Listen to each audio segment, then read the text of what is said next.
Hello friends, today we derive relation between modulus of elasticity and modulus of rigidity. So first question is, what is the meaning of modulus of elasticity? Modulus of elasticity is defined as the ratio of linear stress to linear strain. So capital E is equal to stress by strain, and modulus of rigidity is defined as the ratio of shearing stress to shearing strain. So capital G is equal to tau divided by 5. Here capital G, that is modulus of rigidity, tau, that is shear stress, and phi, that is shear strain. So modulus of rigidity is defined as the ratio of shearing stress to shearing strain. Now consider a square element ABCD of side L subjected to pure shear stress tau.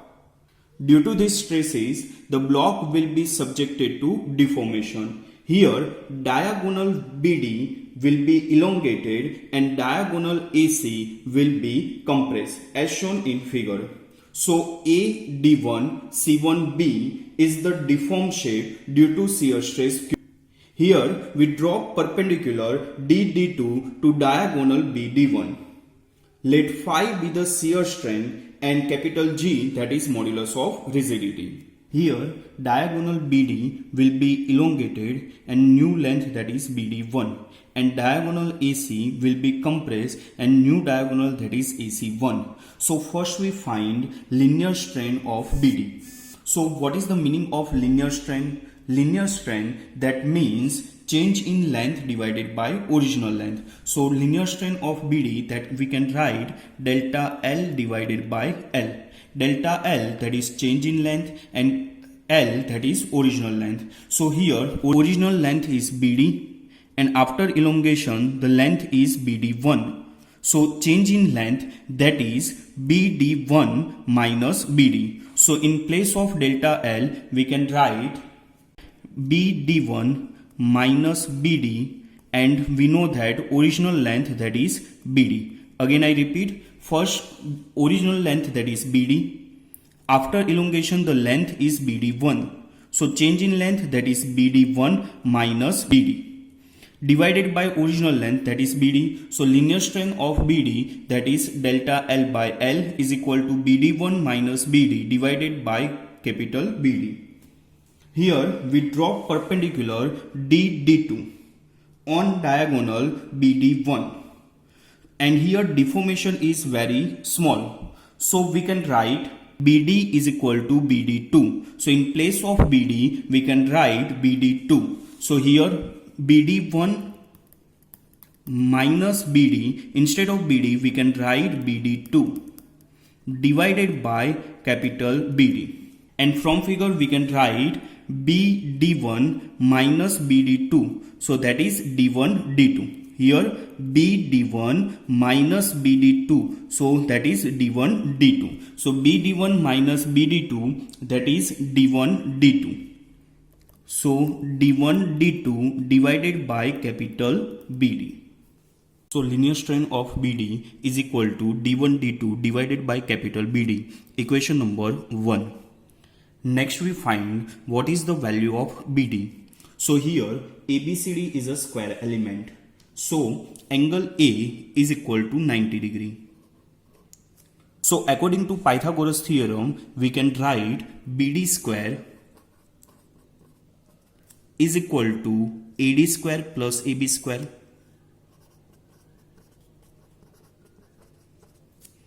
But here ABCD is a square element, so AD is equal to AB. So we can write BD square is equal to AD square plus, instead of AB we can write AD, so AD square. So BD square is equal to AD square plus AD square, that is 2AD square. So BD is equal to under root 2AD square, so under root 2 under root AD square, that is AD. So BD is equal to root 2 AD. Again I repeat, here ABCD is a square element, so angle A is equal to 90 degree. So according to Pythagoras theorem, BD square is equal to AD square plus AB square. But ABCD is a square element, so AD is equal to AB. So we can write BD square is equal to AD square. Instead of AB square we can write AD square. So BD square is equal to 2AD square. So BD is equal to under root 2 AD square. So root 2 under root AD square, that is AD. Next we find value of D1, D2. So here angle of deformation is very small. So we can assume that D1, D2, that is 45 degree. Because if this angle is 45 degree and angle of deformation is very small, that's why D1, D2, this angle is also 45 degree. Here we draw one separate diagram, that is D1 and this is D2.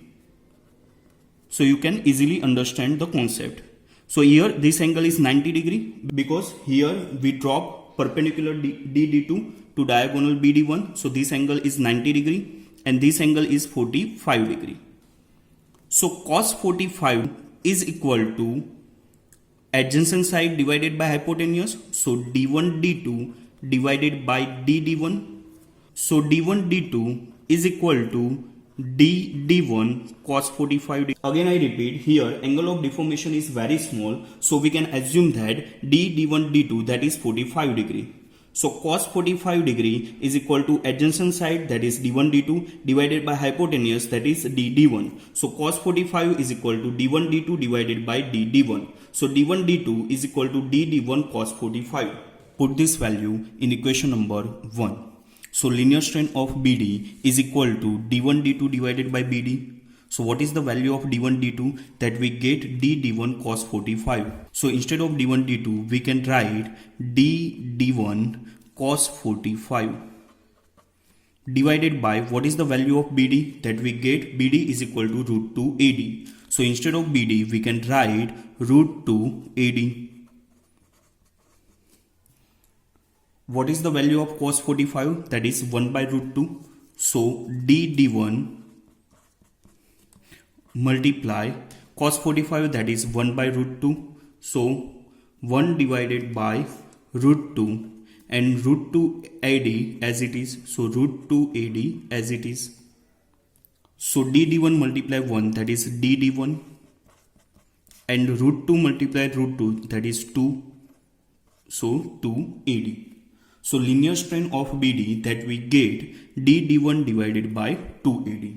Now we find what is the value of DD1 divided by AD. So here we consider this triangle ADD1. So here angle of deformation is very small.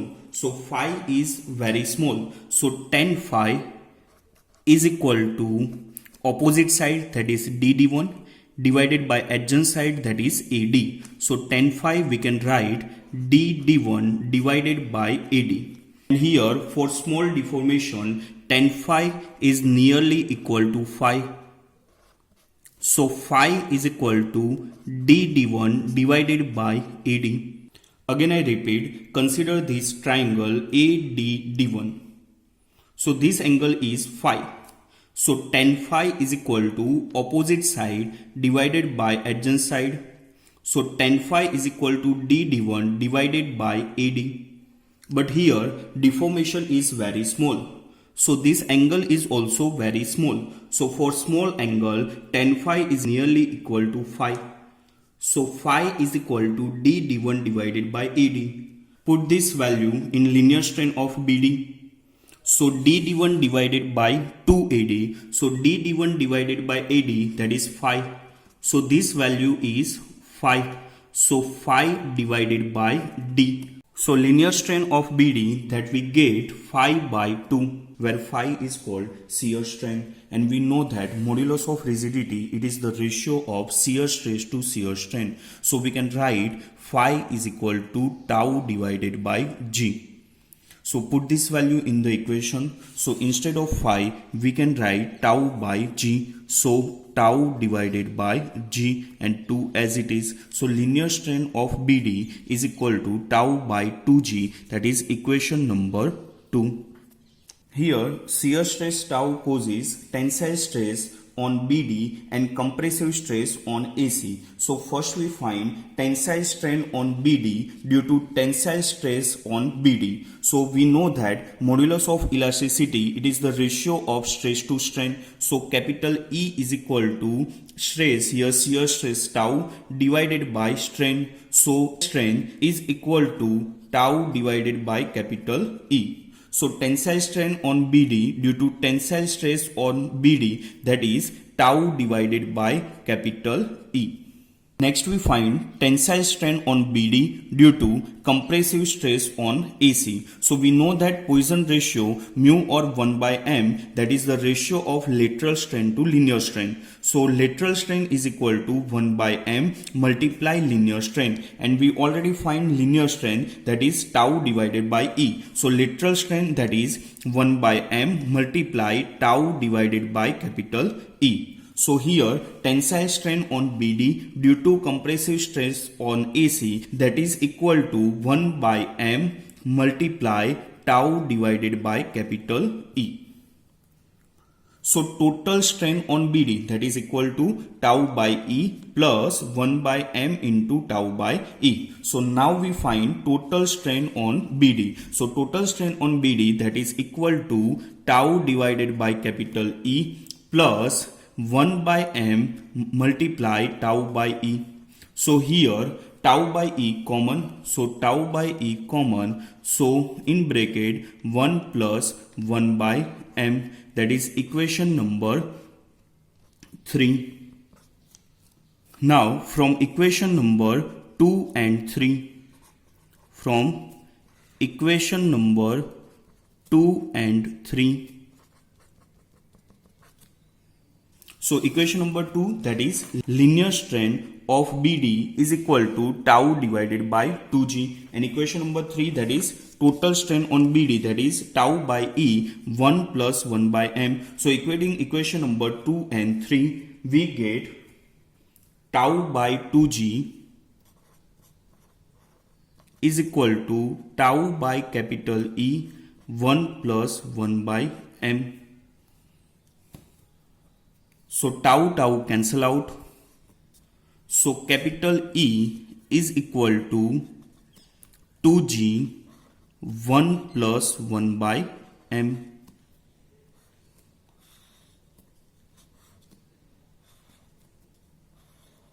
So that is the relation between modulus of elasticity, modulus of rigidity and Poisson ratio.